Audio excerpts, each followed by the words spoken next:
Welcome, everyone, to another episode of the Property Venture Podcast, the show where we are dedicated to offering educative information to our listeners, no matter where you are around the world.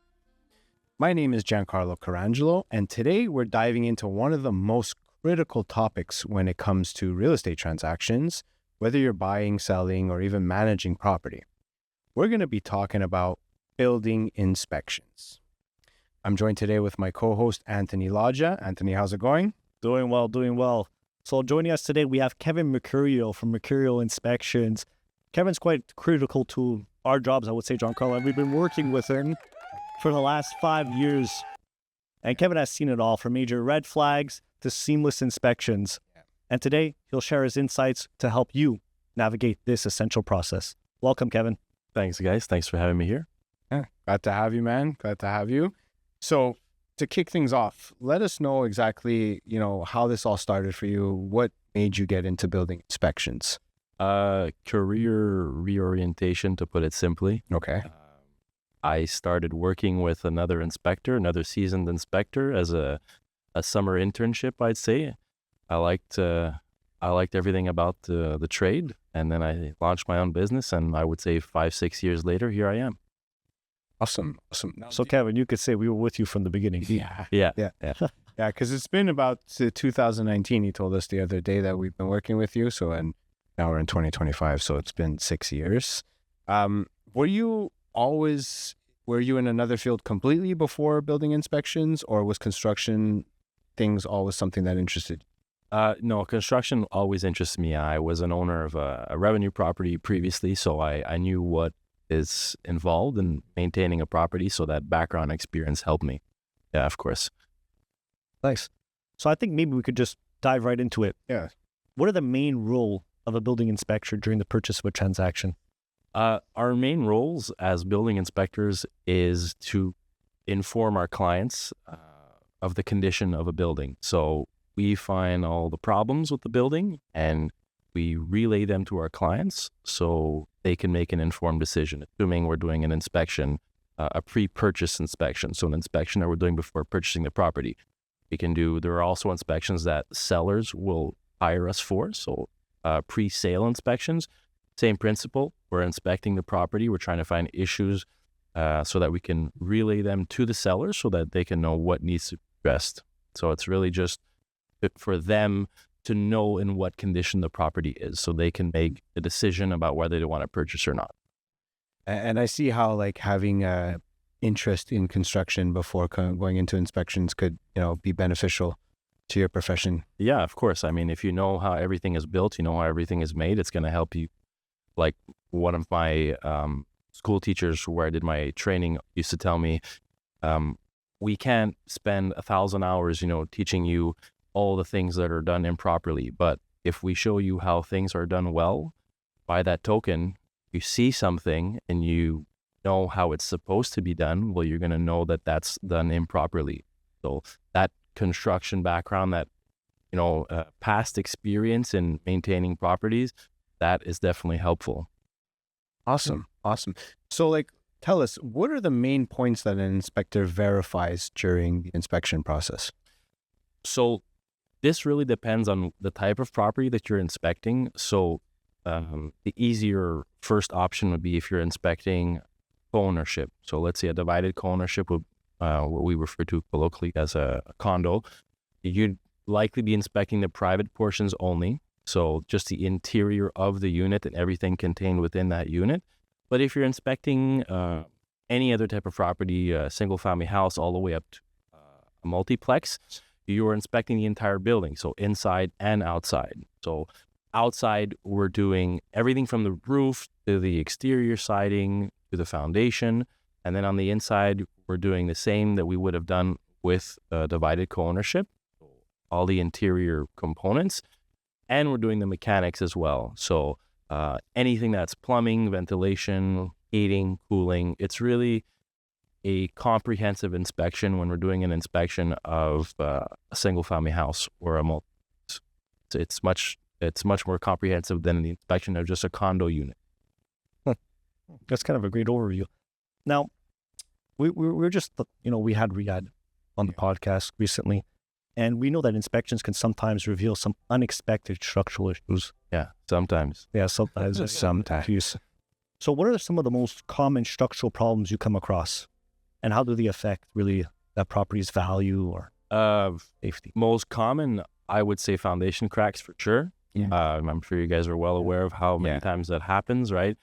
That's on the outside of a building.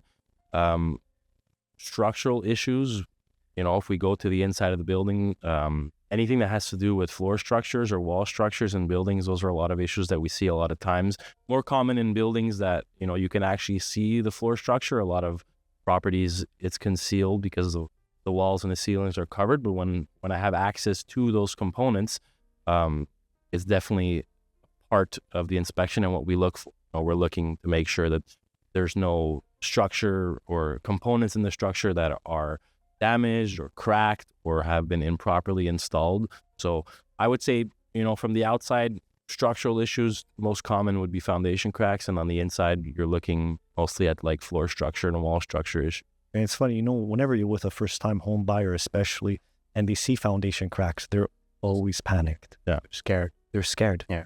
And what do you tell them to kind of make them more relieved in a sense to... So in order for me to answer that question, I need to explain something firstly. Okay, so a lot of people will look at a home inspector and they will think that we're quote experts, right? But the analogy that I like to use is we're like a family doctor. We're like a GP, a general practitioner. So the same way when you go to your doctor and you tell them, Doc, I have, like a skin problem, right? Well, that general practitioner is going to send you to a dermatologist who is the expert. Well, a home inspector is like a GP. We're the general doctor, right? We're going to look at everything in a general manner. So to answer your question, when I see foundation cracks with clients, as much as I have a vast experience inspecting them, my knowledge is limited to, what I can see. So anytime I see a foundation crack, and this is for most inspectors, I'm sure as well, what we'll do is we'll refer the client to a foundation repair company who can therein tell them, is this a crack that needs to be repaired? Is this a crack that needs to continue to be monitored further? And if so, how can it be repaired? What are the ways that it can be repaired? That have to be done from the inside or the outside of the building, and how can it be repaired? So hopefully that answers your question. I mean, while we're on the subject of foundation cracks, okay, there's many different types of foundation. There's a few. Why don't you tell our listeners a little bit about the types of foundation and which one you think is more preferred? Well, nowadays, the main types of foundations we'll see are poured concrete foundations and concrete block foundations. There are some new types of foundations that we're starting to see more often, like insulated foundations, which is basically like a foam form that you pour the cement into, and then after the insulation stays on the outside of it, but it's less common. But, to keep things simple, between poured concrete foundations and concrete block foundations, poured concrete foundations are definitely the best type of foundations. And that's because concrete block foundations are, they're more susceptible to lateral pressures, right? If you imagine you have a wall and something pushes against it from the inside or the outside, well, it's going to create a bunch of gaps, a bunch of cracks everywhere where those joints are. Whereas a poured concrete foundation is only going to crack at that one area, hopefully. Yeah. And if we're looking at even older properties, noticed how he excluded stone foundation. Exactly, the stone foundation. We don't see, no, but you're right. I did, yeah. But still, I'm guessing it's very similar to the concrete. Yeah, blocks. yeah. So the main difference to understand with a stone concrete, a stone foundation is it's stones consolidated with mortar, okay? Mm-hmm. And these types of foundations are even older. But a lot of times, one of the issues we see with these foundations is that, lo and behold, a homeowner has acquired a property with a stone foundation, and they say to themselves, we're going to insulate this basement, right? Keep energy costs down. But these foundations, they have to remain heated, right? If you're insulating a stone foundation from the inside of your basement, well, now that stone foundation, it's going to be cold. It's going to be on the outside of the building, right? The insulation for these types of foundations has to be on the outside because you want to keep those mortar joints warm inside the property. That's interesting. And, this is great leeway into the next question because stone foundations are often found in older homes. Yeah. So let's talk about like properties pre-1970. Okay. We're from Montreal, so we see all kinds of years and ages. Apart from foundations, what are some red flags when it comes to older properties that you notice? Red flags and just by the way, 1970s is not old. When I was reading over that, I was like, okay, that I inspect like bicentennial homes. 1970 is like we're good. But yes, so older homes. One of the major among the problems that we see in older homes, a lot of older materials were made with asbestos. So that's one of the things we have to look out for. Again, during an inspection, it's very hard to know what the composition of a material is. So it's one of those instances where if we suspect something to contain asbestos, we have to refer our clients to a firm that can sample the material. So sometimes you'll see older linoleum floor tiles or ceiling tiles that may be made of asbestos fibers or maybe even attic insulation that is composed of vermiculite, which may have asbestos in it. So those are one of the things that we see in older homes. Depending on how old the property is that we're talking about, sometimes you'll see older electrical wiring, and that can include both aluminum wiring or even knob and tube wiring, which is an older type of electrical wiring that the electrical conductor is completely exposed. There's no insulating, there's no sheathing around it. So obviously that's inherent danger by itself. Older properties, honestly, coming to mind right now, that's all I can think of, unless you guys have seen something in particular that you want me to shed some light on. I mean, not that I know of. I mean, everything, that we've seen in our experience basically came from your inspections. So, yeah. And for those buildings that are older and they have a ton of elements that are kind of no longer up to code, right? Obviously, you're going to be telling your clients, get it inspected by professionals, try to see what you could do to bring it up to code. So what are the most common things you see that are not up to code? Yeah, so good question. I like to use the example of staircases, right? Staircases in homes.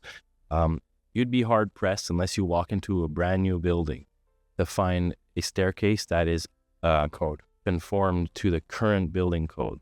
And what I tell everybody, especially in the context of a pre-purchase inspection and not an inspection that we're doing on a brand new building, is that everything is grandfathered.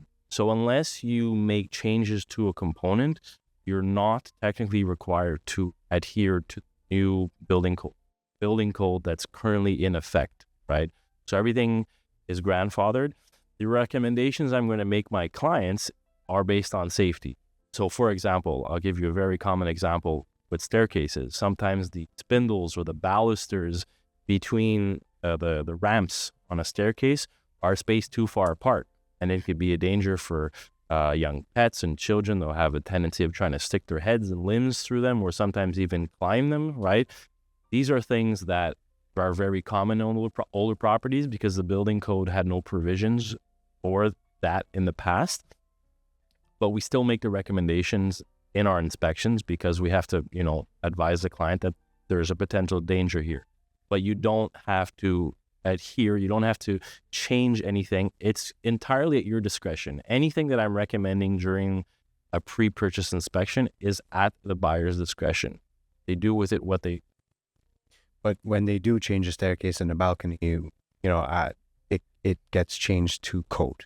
Yeah. Because it changes. And I know that assuming they're hiring a licensed contractor, right? And not just some guy Bob's your uncle. Yeah. Right? PGG. Yeah. But I've seen a lot of these older staircases, and you've inspected some buildings for me with a lot of these older staircases, and like one thing I noticed is like the balconies. Those railings on the balconies are low. Yeah. Even the balconies in general, they're never up to never up to code. Well, it depends. If the property's new, if it's old, right? Look, without going into numbers and heights, to bore you guys, there's a lot of older properties that have ramps for balconies that are not safe, right? In the eyes of the, again, current building code.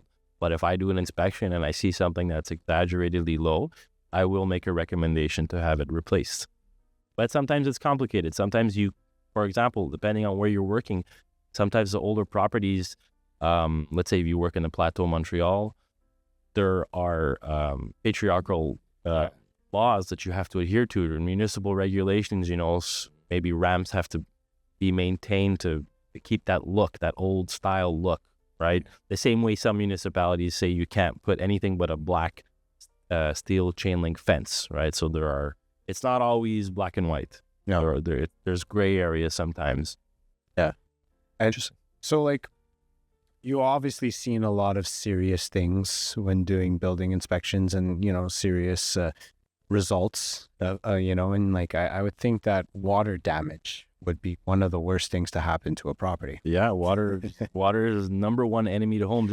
If we didn't have water, we wouldn't need to do much. We wouldn't need to repair our roofs. We wouldn't need to repair foundation crack. Yeah. I'm never going to forget when you told us, whenever you start an inspection and you look directly at the facade of the building, and maybe you could go into the bucket analogy. The bucket analogy. Yeah. So what I tell most of my clients, before beginning an inspection, I ask them if they've ever been to a water park where you have that giant bucket of water slowly be filled to eventually, empty on everybody. Well, you have to, when you're looking at a property, that's a good analogy it's good to visualize something like that, a giant bucket of water emptying over property, because it'll allow you to visualize where the water's going to drain, how it's going to drain, and, basically the runoff water as it comes off the roof, where's it going to go? Is it going to stick to the side of the building? And once it hits the ground, you have a driveway that's sloped towards the building.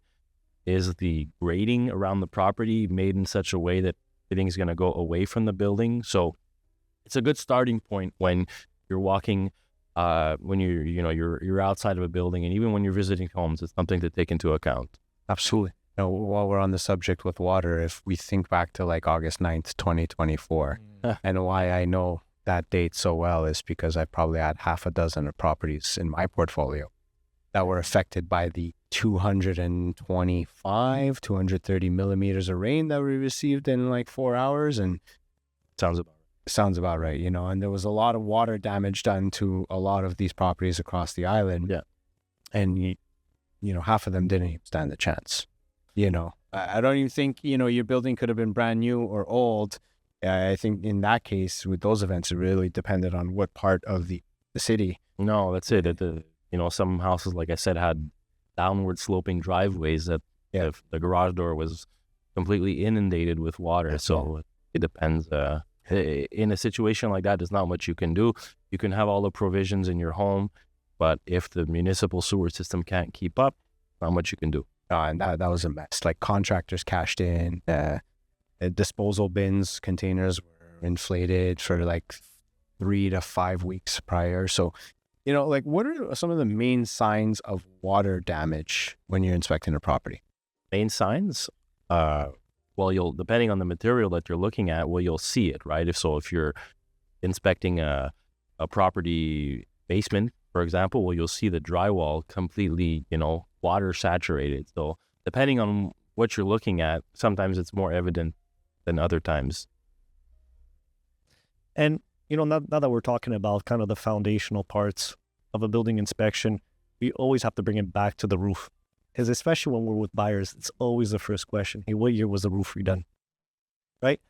So what is your approach in evaluating the condition of the roof? And I know typically you're going to refer to experts, but you're still going to take it upon yourself, right? You actually go on top of the roof. You send over a drone. What are the certain things that you look at? When it's safe to mount a roof, I always will mount a roof, because even though, yes, I have a drone, it's preferable to walk on a roof. There's a lot of things that a drone is helpful for, but it's not going to replace being able to walk and feel the weight of a roof covering sagging under your feet. If there are soft spots, if there's areas that are problematic, you can't get that type of information with a drone, right? A drone is going to allow you to get close-up photos, let's say around really tall chimneys on sloped roofs where you can't access, but preferably yes. If the weather permits, if access is safe, if it's not a 2-story or 3-story building, I will try to go on the roof and do an inspection of the roof.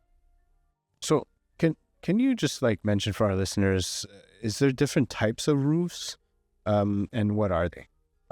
So first thing you need to understand is there are sloped roofs and there are flat roofs, but the flat roofs are not really flat. Technically, they're considered very low slope roofs because they all have a drain on them. Okay, the water that accumulates on those flat roofs channels towards the middle of that roof. So across sloped roofs, the main roof covering that we see is asphalt shingles. You can have shingles made of cedar or any other type of wood. You can also have steel shingles. So there's a lot of options for sloped roofs, but the majority is going to be in shingles. You can also have steel roofs too, When you go to flat roofs, there's also a lot of options too. You can have elastic membrane roofs. You can have asphalt, gravel roofs. There's a lot of varying types of membrane roofs, right? Even if I tell you the names, you probably wouldn't recognize most of them. But the main thing to take away is that when you have a flat roof, the roof surface has to be 100% watertight. Whereas a sloped roof, the water sheds off of the roof in a single direction. It's not made for water to go back up the other way.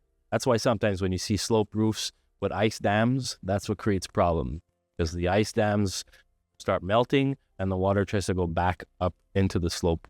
When you have a flat roof, it has to be the equivalent of 100% watertight, like you're sealing a Ziploc bag.